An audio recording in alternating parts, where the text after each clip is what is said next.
Hey everybody, welcome to today's Feather webinar. I am going to give everyone just a couple minutes to join, but in the meantime, go ahead and drop in the chat where you're joining from so we can get the chat popping off. And then I'm also going to launch a quick poll already because I'm going to get a read of the room in terms of today's topic.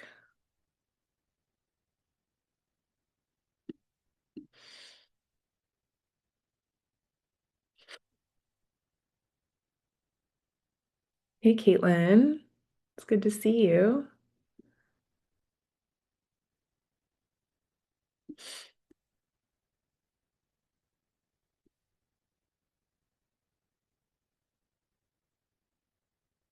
Texas, Grapevine, Texas.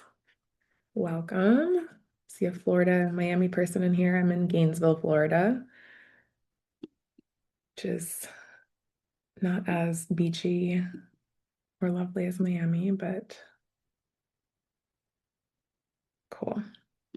Yeah, just if you've just joined, go ahead and answer the poll that I dropped in here. I want to kind of get a sense of who on here is already running some of these campaigns and who's joining maybe for some best practices versus sort of a 101 guide to getting started with geofencing and or retargeting. So yes, Edwin, I will be sending out the deck and the recording tomorrow. So you'll get that. And I included in this presentation a few slides sort of toward the end that I think will be helpful reference points to come back to. So some benchmarks for your ad campaigns and ad sizes that you want to be um, building out for these campaign types. So hopefully those can serve as a kind of go-to guide once you start running these campaigns, or even if you're already doing it but don't have a great sort of resource to refer to. Um, Hopefully some of these slides can be that for you. So let me just get everything lined up here and we can start in just a second. I still see some people joining, so I'm gonna give everyone just a couple more minutes. And you're from Pennsylvania, Edwin. Nice. I'm actually moving to Philly in August. So I'm excited for that. Excited to explore the state too. I didn't really realize how big Pennsylvania was until I decided to move to Philadelphia. And then I looked at it on a map and I was like, oh wow, it's not just one of these tiny little northeastern states. It's large. So I'm excited to explore it. Cool. Okay, well, I think we can go ahead and get started because I see we've got a good number of people. Oh, St. Lucia. I have a friend from there. I've never been, but I've heard it's amazing. Okay, cool. All right. So for anyone who just joined, feel free to drop where you're joining from and answer that poll for me if you can. I just want to kind of see who is already running some of these campaigns and who is not. And I'm going to go ahead, actually. Yeah, I still see some people answering. Um, okay, I'm going to go ahead and end it so I can actually share the results with everyone. So you should be seeing it. So it looks like we've got a few people, 6 and 6, running geofencing and retargeting. And then some people running both, but most people are not running either. So that's actually kind of what I was hoping to see because I would love for this to be a helpful starting point for anyone who has heard of these things, maybe a little bit familiar. But if you don't know where to begin, that's totally fine. We've all got to start somewhere. So we're going to be talking about geofencing, which is an awareness type of campaign to get in front of new people. And then we're also going to be talking about something that's really important for you to do after people have reached your website, right? Because you're running those awareness campaigns. You want people to come through to your website, look around, but they're probably not going to convert on the first visit. That's where retargeting comes into play. So whether you are an association, a charity, a museum, an orchestra, member-based organization, this should offer something helpful for all of you. The playbook is roughly the same. If you have a website and you want people to do something on your website, pull out their wallet, make a donation, become a member, things like that. And so the playbook is roughly the same, but obviously it's going to differ a little bit depending on your goals and your specific challenges in your industry or in your field. So we're going to go through some sort of vertical specific playbooks toward the end. but everything I'm going to go through in terms of what you can do for geofencing and retargeting should apply to any type of organization on here. So I hope this is helpful. So quick agenda, we're going to be talking about building awareness and why it takes more than just one really good ad, right? It's about showing up again and again, consistently building that familiarity and trust over time. And then geofencing is a way to do that. There's plenty of other ways to do that. I didn't cover all of them today because there's just not really enough time to go in depth on every single type of awareness campaign. And I find that geofencing tends to sort of ring alarm bells for people and be kind of exciting. So I ran a webinar a couple of weeks ago, mentioned geofencing, and got a lot of questions. So that's why I decided to run this webinar. But if you guys are interested in other webinars like this, where we kind of focus in on a specific type of awareness campaign and then talk about what to do after once people are visiting your website, happy to cover other types of awareness campaigns, but geofencing just seems to get a lot of interest. So we'll be looking at that as well as retargeting. And then, like I said earlier, I'm going to provide some slides that just have benchmarks, ad sizes, so you can come back to those slides as reference points once you start running these campaigns. And then I'll also be breaking down some best practices for specific organization types, so associations, nonprofits, and arts and culture. So those three sectors are Feathr's bread and butter. Our platform is purpose-built for the specific use cases that you're dealing with. So whether that's driving membership, event registrations, donations, we help organizations do all of those things. And again, the campaign types are really similar. The use cases are different. So we'll be talking a little bit about that toward the end.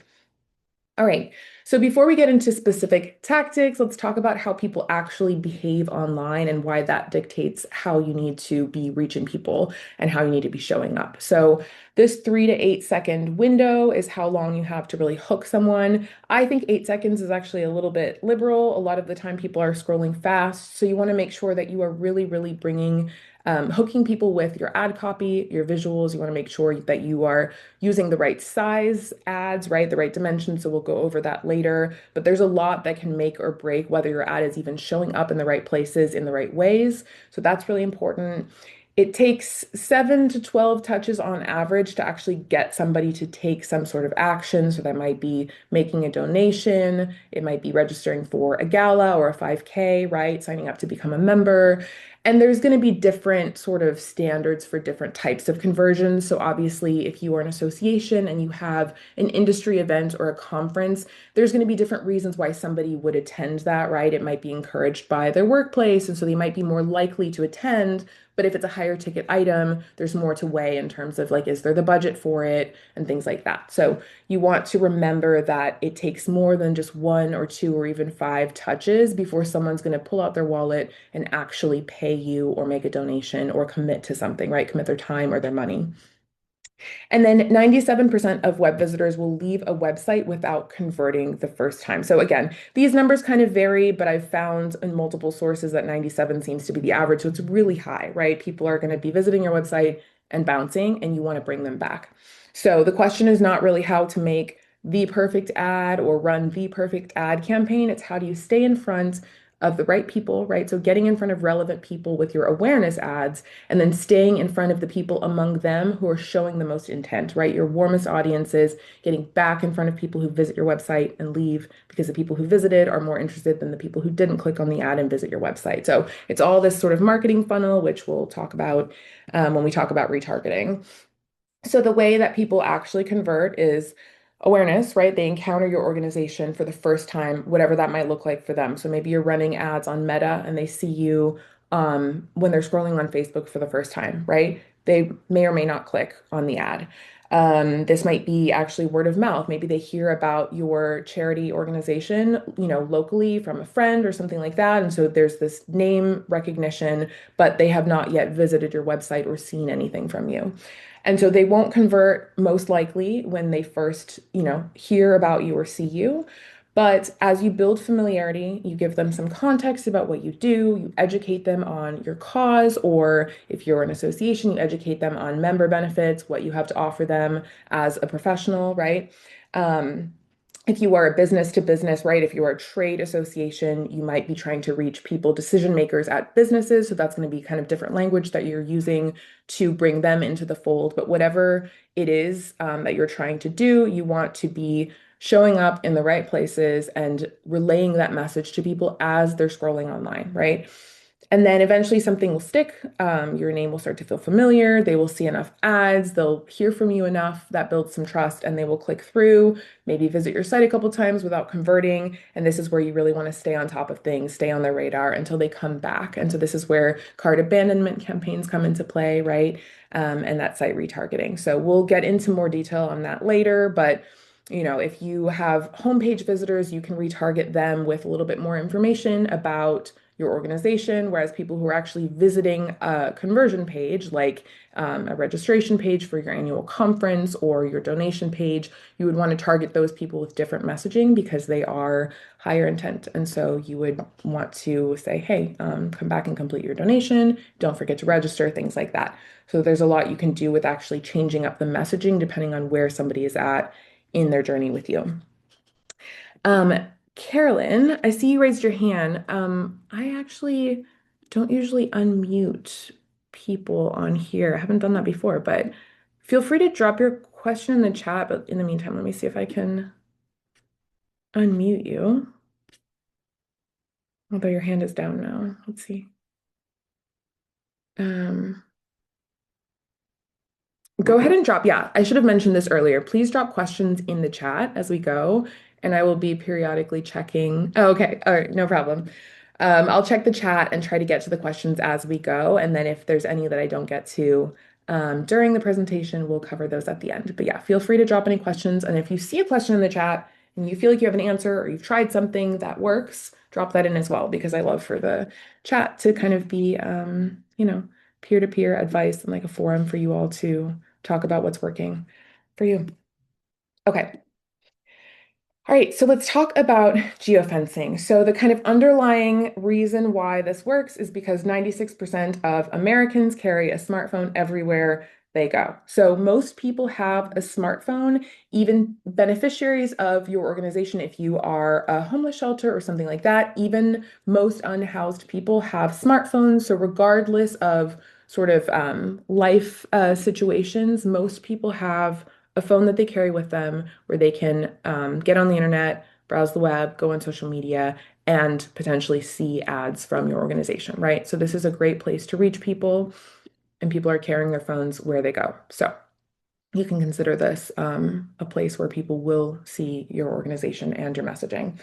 So there's two types of geofencing. And just to be clear, Feathr offers all of the campaign types we're going to talk about today. So a lot of the examples that I'm going to show are from Feathr customers. So I'll show some actual ads and some actual campaigns in a few minutes.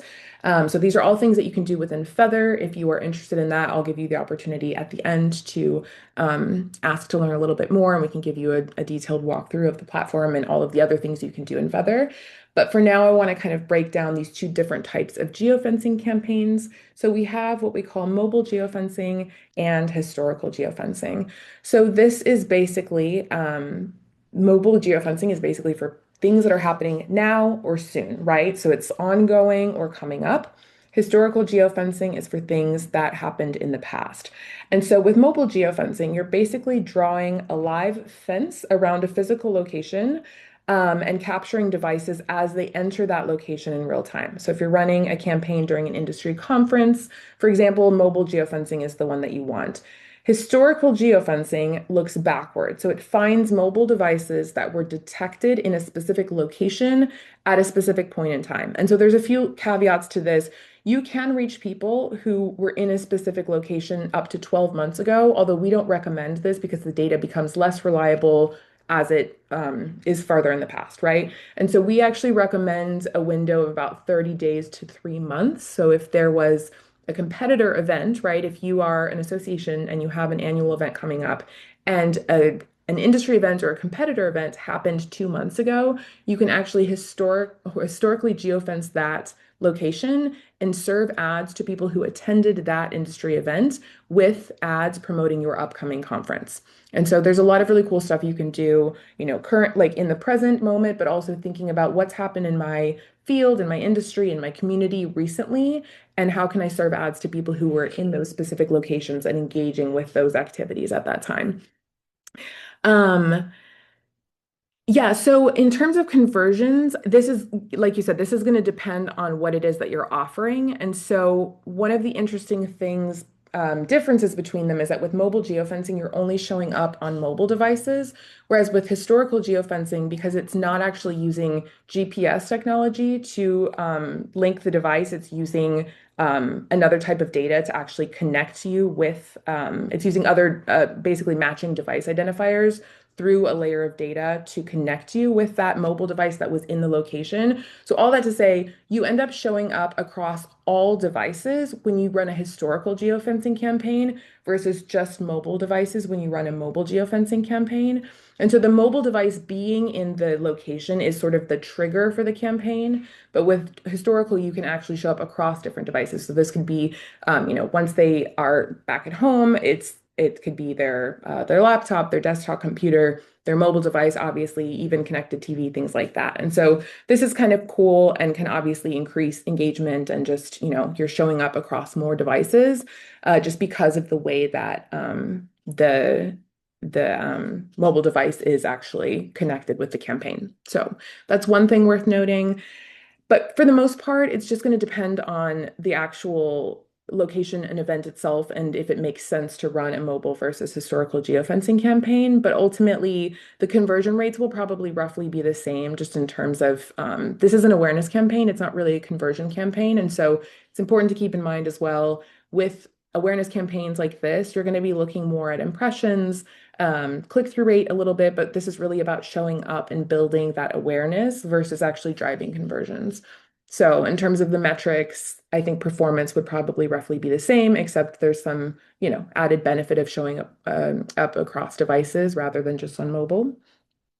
But we'll get towards the end, we'll get into a little bit of sort of benchmarking and what you want to aim for and what metrics you actually want to look at for geofencing campaigns versus retargeting or email campaigns, right? So there's just going to be different measurements of success there.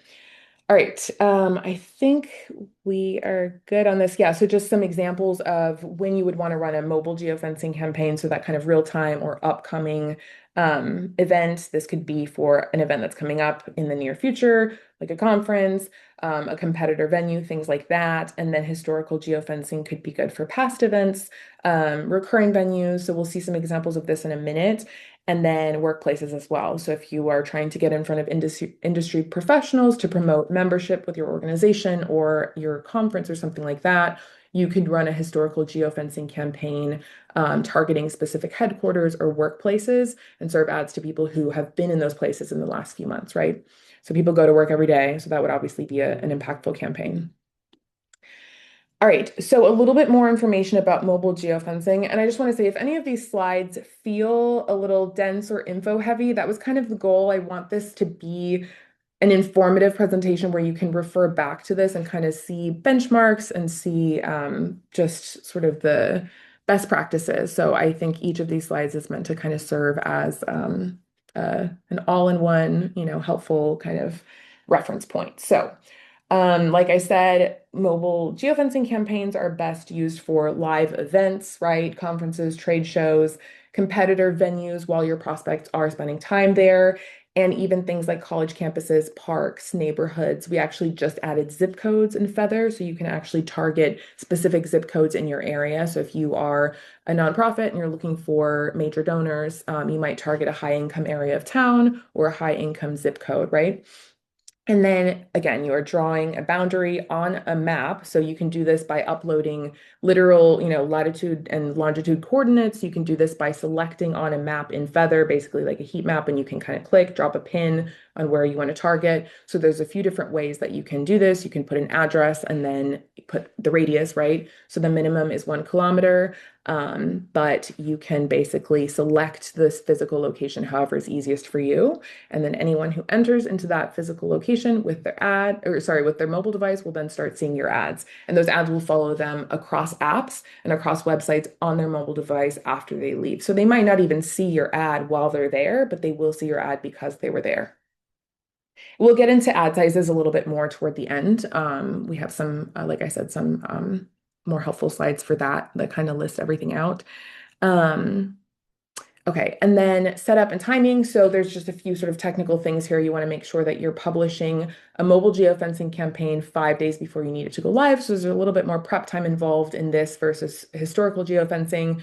There's a minimum 3-day campaign run time, and then budget recommended is at least $50 per day. But Feathr will recommend a budget in the app, so that can be helpful as well. And then for historical geofencing, this is best for past conferences, past events, right? It lets you go back and reach those audiences without needing to have planned ahead. So you can actually do this. You don't have to set it up with multiple days of lead time. So that's kind of cool since it already happened. You can set up the campaign and have it running immediately. And so you're just picking a location, past date range. So again, this can be up to a year, but we recommend 3 months as the max just to really maximize the data quality there. And then Feathr finds devices that were detected there during that window, and then you can show ads on those devices as well as all of the devices and screens of that person who had that mobile device in that place. And then, yeah, like I said, no lead time needed, flexible campaign length, so you can run this for weeks or months, right? And then, yes, and then including nearby hotels and transit hubs and things like that to expand reach can be helpful. So, like I said, you can't target something as specific as like a door in and out of a building or a really like a room or something like that, but you can target a building and then you can add on nearby areas that are relevant to make sure that you're getting to the number of devices matched that you need in order to run the campaign, and just making sure you're getting in front of the right people. So, okay. Okay, so Edwin, for I don't know exactly the restrictions for outside of the US. I know that GDPR led to pretty severe restrictions in Europe for things like geofencing campaigns.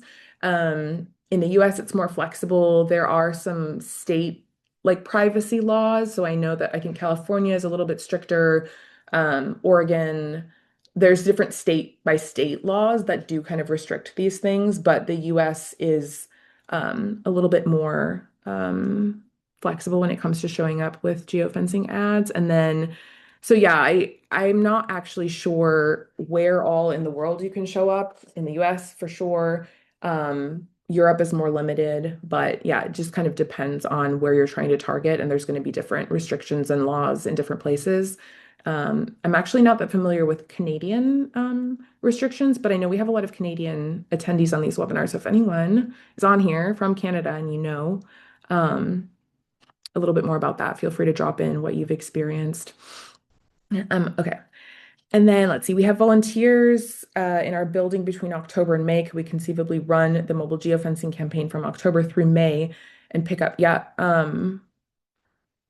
Yeah, absolutely. Yeah, that's a great idea. So you could be running a geofencing campaign in that time window and show up on the mobile devices of those volunteers that are coming and going. They will see your ads when they're in the building, when they've left the building. And so yeah, so I'm not sure. I guess you would be promoting other volunteer events or asking them to donate or come to something like that. It just depends on what you're trying to get them to do. But if the ask makes sense, that's absolutely a great idea, because you know where they're going to be spending their time. You know they're bringing their mobile devices, and so you can get in front of them ongoing by running a campaign like that for sure. Alrighty, and then some quick examples of what this can look like in real life. So this is ABC Wisconsin, so Associated Builders and Contractors of Wisconsin. This is a great example of geofencing for timing and not just location. And so they were targeting college campuses, right? Reaching people with ads about the fact that college is not the only option. So you might have high school seniors that are touring college campuses. You might have recent college graduates, right, standing on a college campus or nearby, kind of weighing their options. And that's the audience that ABC was trying to reach with this. And so just kind of offering that option, college isn't the only way you can go. This message is going to hit completely differently for someone who is literally on a college campus deciding their future. This is going to be a great message for some of those people. And so, um, okay, yeah. And then Palmetto Community Care, another amazing Feathr user. So this is a Charleston, South Carolina based care center. and they offer health services and they run an annual beer fest fundraiser called Charleston Beer Fest. And so what they do to get people to attend is they geofence local breweries and restaurants and event venues and things like that to kind of say, okay, we want to get in front of people who clearly like to drink beer, like to hang out with friends, like to go out and be out and about in the community. Where are those people spending time? We're going to geofence those locations, serve them ads about this upcoming fundraiser, and hope that they'll come, right? So this is a really impactful way to do it. They also do something really cool where they actually target they geofence airports that have direct flights to Charleston to try to reach out of towners who might actually make a weekend of it. So they're not geofencing every airport in the country, and they're not geofencing airports where someone would have to connect, right? It's just direct flights. But that's, pretty believable that people located out here or out here might actually be like, hey, I like taking weekend trips with friends. Let's see where we can get a direct flight to go drink some beer and, contribute to a good cause. So I thought that was a really creative way to kind of think outside of the box and not just, who's in my area or who's near the event venue, but who actually in the world would come to this and how can I get in front of them wherever they are. And then the Golisano Children's Museum of Naples. So this was kind of about the moment and the context, right? They have summer camps and all kinds of programs for kids. And so they geofence schools, parks, and family locations to try to reach parents of kids, right? And so millennial parents are going to be hanging out at parks and school pickups and they're going to be on their phones. And so this is a great way to kind of say, okay, I know that I can capture them because they have their mobile devices in these areas. And in some cases, they're just hanging out and being on their phones. So they might see an ad, right, about a summer camp or summer fun starts here, right? You want to make sure that the language is compelling and relevant to what they're going to be doing at that time. But if somebody's literally watching their kid playing and having fun and thinking about the summer ahead, and then they start seeing ads like this, that would be pretty compelling, right? All right, so let's talk about retargeting. Let me just see real quick. I think there was another question. Okay, for historical geofencing, do they see the ad on the device that was initially detected, or do they see it across? Okay, yeah. So for historical geofencing, they will see the ad on that initial device as well as other devices. And so it's just based on the way that the device is connected when the campaign runs. So instead of using GPS data to connect it, that's what's used for mobile geofencing. And so you're only showing up on that mobile device that was physically present at that location. With historical geofencing, it uses other data to map the campaign. And so you can actually show up on that mobile device as well as other devices owned by that person, right? So that's going to be their TV, other computers in the house, iPads, things like that. So it's going to be associated with that user and that user's accounts and their devices. But that's a pretty cool difference between the two. And yeah, I don't actually know the answer to that second part, if it prioritizes the one that was used at that site. That's for sure going to be the device that's tracked, right? But it can show up across other devices as well. That's a good question. I'm going to dig into that just to see if there's any kind of prioritization there, or if it's kind of like, okay, once we've mapped um, this device to a user, it's showing up across all of the devices equally. So I will get you an answer on that. That's a great question, Nicole. All right. So for retargeting, what happens after somebody visits your website but then leaves without converting, right? So this is where retargeting campaigns come in. Geofencing, like other awareness campaigns, is meant to get you on people's radar for the first time or even the fifth time, get them to actually click through to your website to learn more. But like we've said, that does not mean that they're necessarily going to convert. And so you want to be able to reach that 97% of people that visit your website and then leave without doing anything. So this is kind of a way to recapture lost momentum. And retargeting campaigns convert at a very high rate, especially compared with awareness campaigns, because these people are warm, they've shown interest. So it's really about kind of getting them that final push and getting them to make that decision or take action. So this is the marketing funnel. We're all familiar with it. It narrows, obviously, because you are warming the right people. And then when your tracking pixel is fired, right? If you capture a site visit, then you start serving ads to somebody, and then that's when the conversion becomes more and more likely, and the funnel gets more and more narrow, as we can see here. And then remember to rotate out your creative every 2 or 3 weeks. So banner blindness is real, right? Ad fatigue is real. So you want to make sure that you're keeping your message fresh, keeping your visuals fresh, and so that it's not just something that people see and they're not really clocking it, right, as they're scrolling. All right, so a couple of quick examples of what this can look like. So the Rochester Philharmonic Orchestra, another great Feathr user.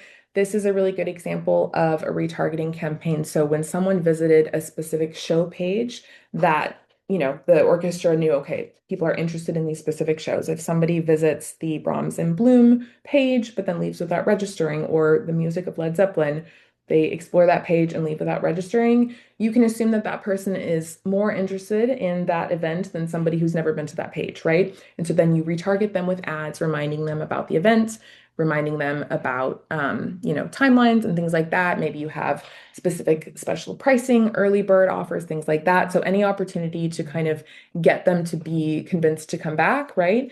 And then you can show up with ads that kind of get them to say, oh, hey, yeah, I actually was thinking about that. And for whatever reason, I left without, taking action. And so sometimes it could be because somebody actually just isn't interested. But in a lot of cases, it's because we're distracted, right? And so you could have all the intention to sign up for something to, pay 40 bucks for a ticket to go see an amazing show, and something happens. You get distracted, your kid comes in, maybe you opened the tab and then you restarted your computer and then that tab never opened back up and then you forgot all about it, right? So I know that happens to all of us. There's a million reasons why you could be interested in something and not actually take the leap. And so it happens to all of us, right? As consumers and as showgoers and as members of organizations, we all are familiar with that very real phenomenon. And so you have to remember that the people you are trying to reach are also busy, right? And they might be interested, but you have to stay in front of them and really kind of promote your cause or your membership benefits or your shows. Yes, every 2 to 3 weeks. Isabella, my name's Isabel. I love seeing other Isabels and Isabellas in the wild. Yeah, so 2 to 3 weeks is what we recommend. And this can vary, from organization to organization. Testing is really key when it comes to running ads. And ads are a really great sort of place to test things anyway, because it's such a small, you have to be concise and you have to be impactful with your language and with your visuals. And so definitely test things and switch things out. And the benefit of running everything in a platform like Feathr is that you can really see how things are performing across all of your ad campaigns. And so if you're noticing that, okay, this one, retargeting campaign that we're running isn't really bringing people in, it's not really getting clicks, what can we do to switch it up? And then maybe you tweak the language, or maybe you reduce the budget there and you add some of that budget to a campaign that's performing better, right? And so it's all about testing. And so this 2 to 3 week recommendation is just kind of a benchmark, just to remind you to not let things get stale. But this can vary depending on what's working for you. It could be more often, it could be less often if you've really tapped into messaging that works, right? All right. And then the National Trial Lawyers is an association that uses Feathr to run geofencing, retargeting, search campaigns, all of these things.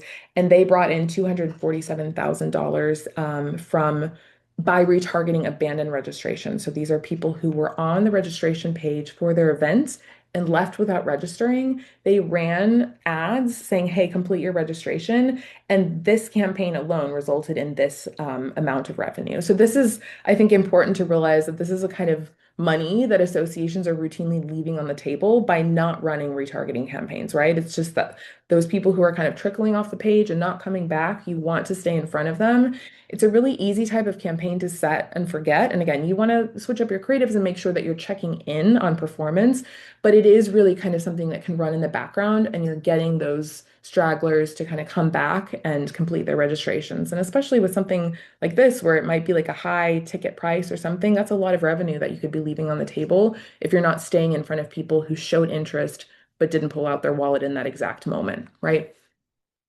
Okay.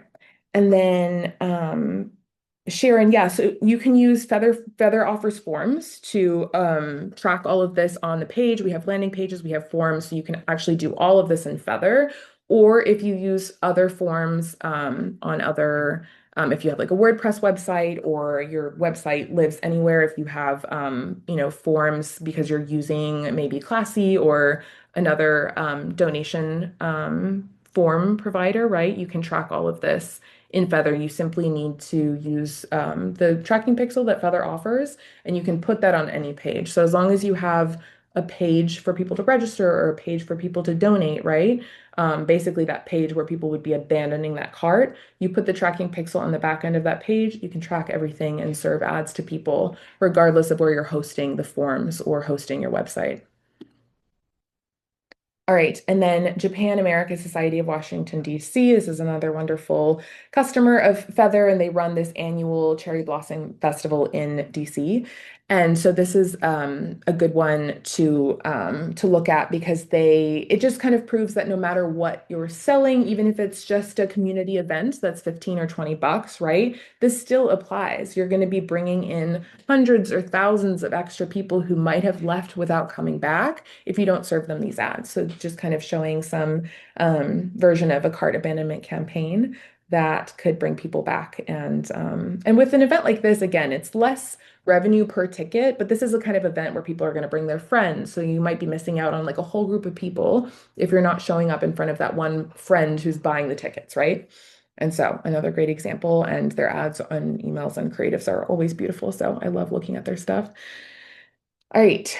And then, yeah, so just kind of thinking about how geofencing filters into retargeting and how all of this creates this sort of seamless journey with your organization. And so geofencing helps contribute to that awareness piece, right? Getting you on people's radar for the first time, and staying on their radar, right? So with geofencing, you're going to be showing up multiple times, sometimes on mobile devices, sometimes across multiple devices.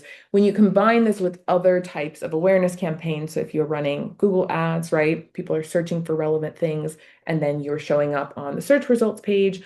In tandem with that, you can run something that's called search keyword targeting, which we also offer in Feathr. It's another great awareness campaign. So you're actually serving ads to people after they've searched for something. So with Google Ads, if you're familiar with that, you're trying to show up in those sponsored results on the search page, right? And with search keyword, because somebody searched for those terms, you're then showing up with ads as they browse the web afterwards. So similar to geofencing, where they're seeing your ads as they're scrolling on websites, on other places online, on their devices. Same thing with search keyword. You can run lookalike audience campaigns. I know that Meta offers that natively. You can do that in Feathr as well. So there's a lot that you can do to build the awareness piece. And then the retargeting is where you're really kind of keeping people coming back, and staying on their radar, building that trust, and ultimately driving the conversions. And so you will find that it's lower cost, higher ROI with retargeting because you're dealing with just warmer audiences, right? People who are more likely to convert and ultimately actually pay the money. So you're going to see the money come through and the ROI come through on these campaigns versus awareness campaigns, where it's really about just getting in front of people for the first time and building that trust. Okay, so some benchmarks. Again, this is meant to be kind of a go-to resource for you to be able to come back to this and the next slide. So yeah, feel free to make sure that you save this. I'll be sending out the deck tomorrow. And so yeah, these benchmarks I think can just kind of help with setting expectations. So a few things to flag here. So geofencing and display targeting CTRs might look a little bit low compared to something like email retargeting, right? But they're reaching cold audiences versus warmer audiences. So the goal is going to be impressions, brand recall, just building familiarity, not clicks alone.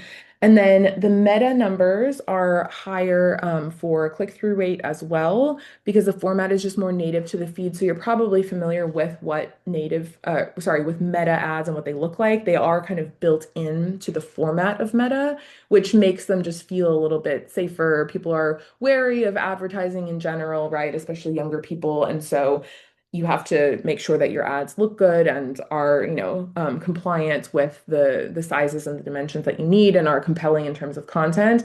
But the more native it can look, the better. And Meta does a really good job of making ads blend in, right? When you pay them to run them. And if you were looking for an easier way to run Meta ads, you can also do this directly in Feathr. So it kind of gives you a place to see everything in one place and measure everything and report on everything together. So you can do your meta ads in Feathr as well. And then I would say use this column as sort of the real benchmark. And so if you are around these numbers or beating these numbers, then your creative and your targeting are performing pretty well. So, all right. And then let's see ad sizes by campaign type. So I just included this here again as kind of just a helpful resource that you can refer to. If you are doing display and geofencing campaigns, then the 300 by 250 is going to be the most important size. This runs on most placements. And so if you're only doing one thing, prioritize this one for display and geofencing and awareness campaigns in general. And then for Meta, the 180 by 180 works on both Facebook and Instagram feeds. And then the portrait, this one and the portrait one, so this one here, 180 by 1350, these two cover the majority of the placements on Facebook and Instagram. So and then always build this as well for stories and reels. So these three are kind of the top priority. And especially these two when it comes to ads that are showing up in the feed, right? For both Instagram and for Facebook. Alrighty. And then again, just right message at the right stage. So you know better than anyone what makes sense to say to a given person who you're interacting with, right? You know what you offer, you know what volunteers have to say about their experiences with you, other members, right? So just kind of pulling from that and including that in your ad campaigns because real people and real stories are going to go a lot further than anything that you can say about yourself. So you want to make sure that you understand how members feel about past events and you pull that into your ads, right? And then when it comes to awareness, you want to lead with impact. That's going to be the most sort of believable, compelling thing for people. People want to know, okay, I want to like you have to hook them quickly. People want to know what the value is and what the impact of their involvement with you is going to be in the real world. So if you can kind of put this into an easy, quick statement that's digestible and feels impactful, that's best. Another quick tidbit that I learned last year at a conference, which I thought was really helpful, and I keep sharing it, is that if you can focus on one unit, that's best. So one child, one family, one person, things like that. That tends to go a longer way just because it feels accessible. It's easier to wrap your head around giving a certain dollar amount and helping a child instead of helping children in your community, even though we all want to do that, that can feel a little bit vague. So any chance you get to kind of really narrow it down to what can I give and exactly what is it going to do, that's really helpful. So this is specifically for, charitable organizations, but I thought that that was just a helpful thing to keep in mind. And then, yeah, just using testimonials wherever you can, using imagery of volunteer events of last year's conference, things like that to, yeah, just kind of show, not tell. And then remove barriers to entry, right? You want to make it a simple ask. And then here, when you're in the sort of conversion phase of the funnel, so people have engaged with you, they've visited your site, but they haven't converted. This is where you can get a little bit more explicit about the ask. This is where you can say, don't forget to register, don't forget to join, things like that. So. All right, now let's break down a little bit by sector, just so that you can walk away with some specific ideas depending on the work you do, right? And so if you are an association or a professional society, you are probably focused on membership, attendance, sponsorships, things like that. So some geofencing ideas for you would be to run geofencing campaigns around conference centers, trade shows. So this might be industry trade shows, right, that have happened either in the recent past or maybe they're coming up. You want to set up a mobile geofencing campaign to serve ads to people who are going to those conferences. College campuses for recruitment. So sort of like what we saw with the ABC ads that were targeting people on college campuses, right? So that can be a great way to think about getting new people, younger people in the fold. And then competitor events or your own events. So that's another really cool thing that you can do. So if you hosted an event recently, let's say you're an association and your annual conference was a month ago or a few weeks ago, you can actually run a historical geofencing campaign to get in front of people at that conference and serve them ads about something. So if you invite a lot of non-members to your association's events, but you want to try to get more of those people to become members, you could serve membership ads or serve, ads about the perks of being a member to people who are not members but attended that event, right? And so really cool ways that you can get in front of your own people who have shown interest. That's truly your warmest audience, is somebody who literally came to your event already and you want them to do something else. Same goes for theaters, orchestras, museums, right? So arts and culture organizations that have programs, summer camps, events, things like that. If somebody attended something already, you can historical geofence that specific your venue or whatever venue the event was hosted at in that specific time frame and get them to continue engaging with you, come to another similar event that you have coming up, right? So think about all of the places that your people might be spending time or have spent time, even if it's something unintuitive like a competitor event or your own event, right? That's literally your audience. So think about where your audience is spending time and run campaigns targeting those places. All right. And then search retargeting, this is what I was just mentioning before. So kind of like with Google Ads where you're thinking about keywords and relevant search terms. With search retargeting, you're serving ads around the web to people who search for those things as opposed to Google Ads, which is showing up on the search page, right? So again, those things can work really well together, those campaign types. But just a few examples of some search terms that you might want to target with ads. So if somebody's searching for professional certifications in your field, right? Networking events near me, career development resources, you'd probably want to get specific, and add specifics about your field or your specific event, things like that. But there's some ideas here. And then retargeting. So if you have an event page and you are trying to get people to register for a conference or an annual meeting or something like that, you would want to retarget people who visit that page and abandon.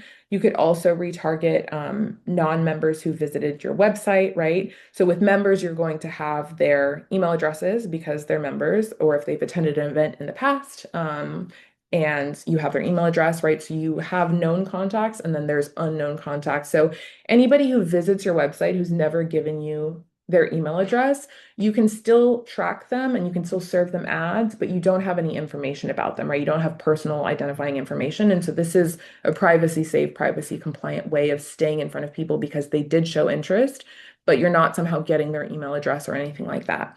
You're just serving them ads because they visited your website.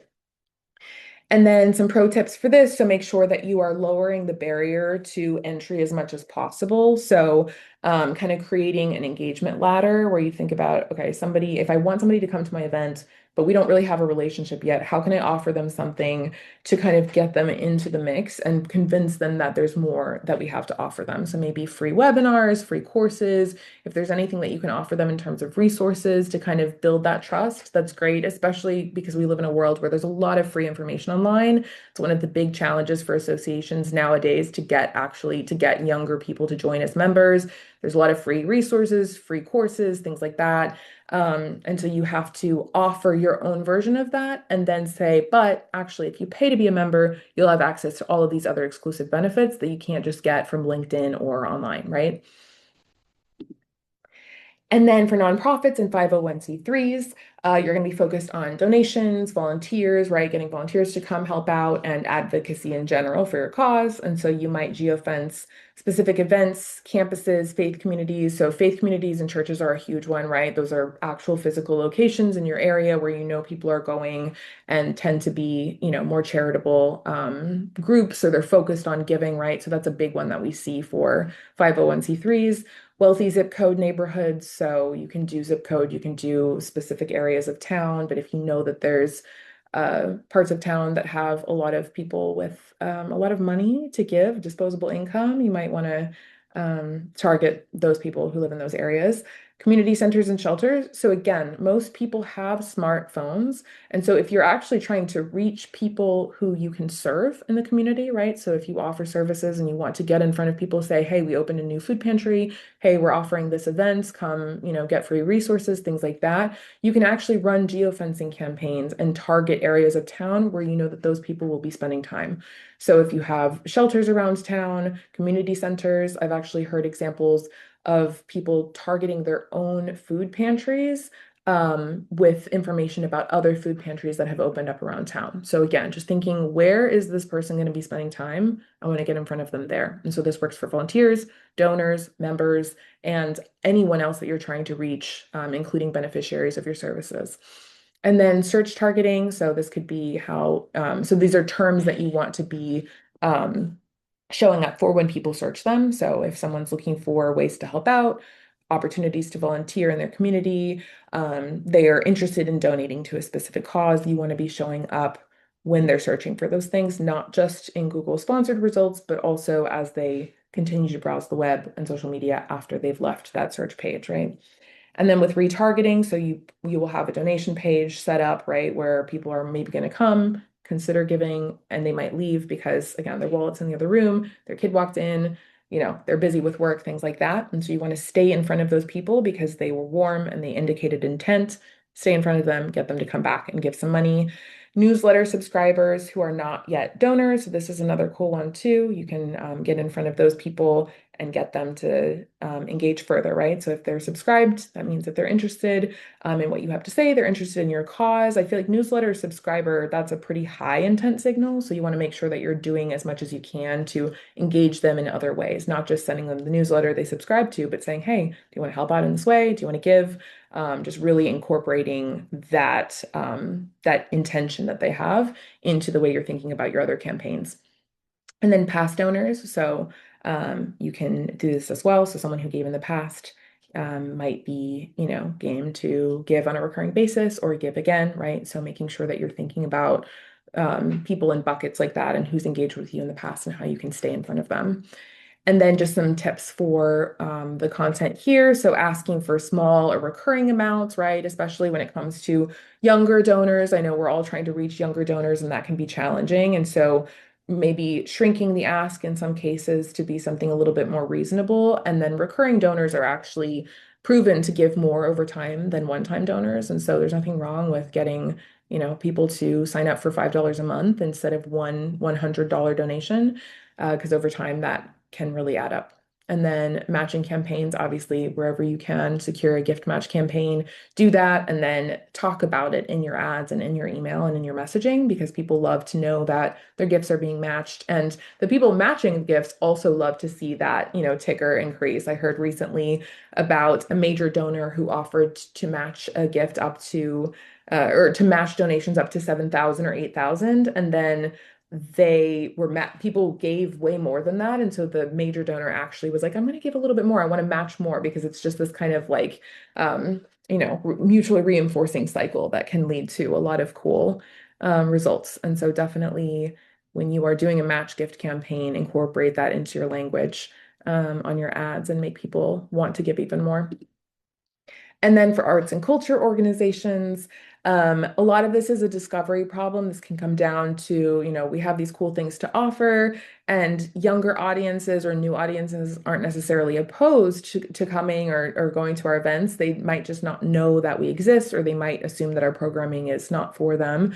And so this is kind of a shift in framing. So instead of saying support the symphony, support your local symphony, you might lead with language like here, sign up for an unforgettable Saturday night, right? Or something that's going to appeal to somebody who might not know exactly about you, but they're looking for something to do, right? That's your audience. That's who you want to bring in. Then they can learn more about you over time and maybe become more of a supporter.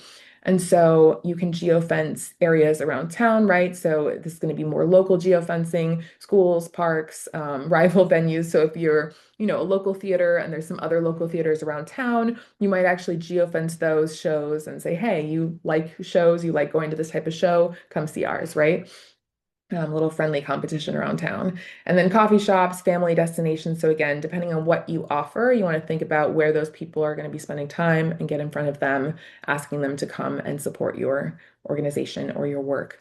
And then if you are in a tourist destination, airports can be a really cool thing to geofence. So you can actually geofence airports, so people who are kind of arriving, right? And maybe they go to their hotel and they're resting for a little bit. And if you geofence the airport, their mobile device was there, you're tracking them, you're sending them, you're serving them ads once they leave the airport. And so they might be out and about around town or resting and they start seeing ads. Maybe they're looking for things to do locally and they see an ad for your museum or your venue.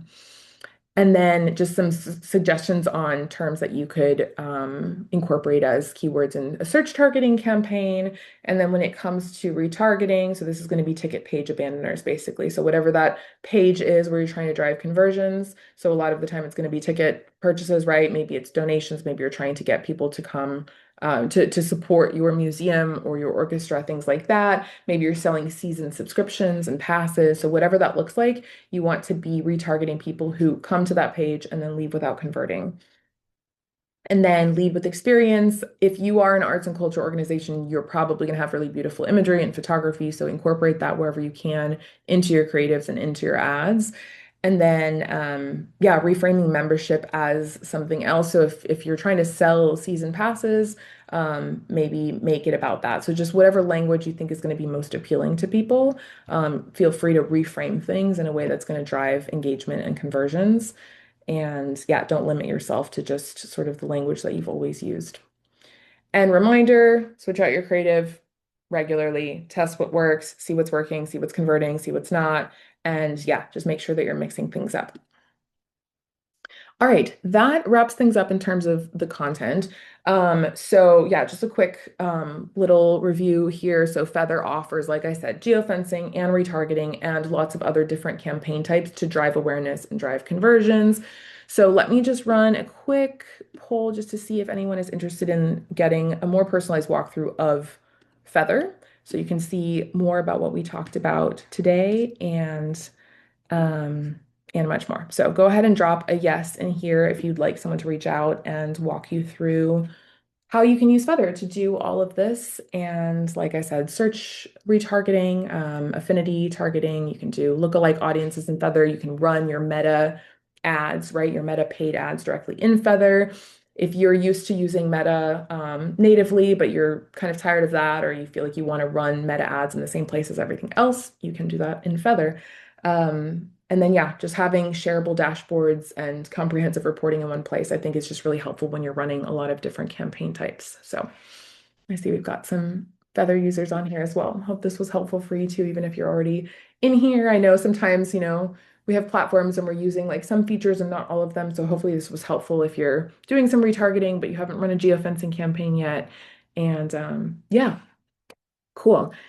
And no, Sharon, you don't have to use Feathr forms. So Feathr does offer forms and pages, so you can house all of this on Feathr, but you can use other forms, totally. It's just about having a tracking pixel on the page where that form lives, and you're tracking visits to the page and you're tracking the conversions, right? So if somebody visits the page and then you never have a conversion pixel on that form from that person, you know that they came and left without converting, and that's enough to trigger a retargeting ad to show up.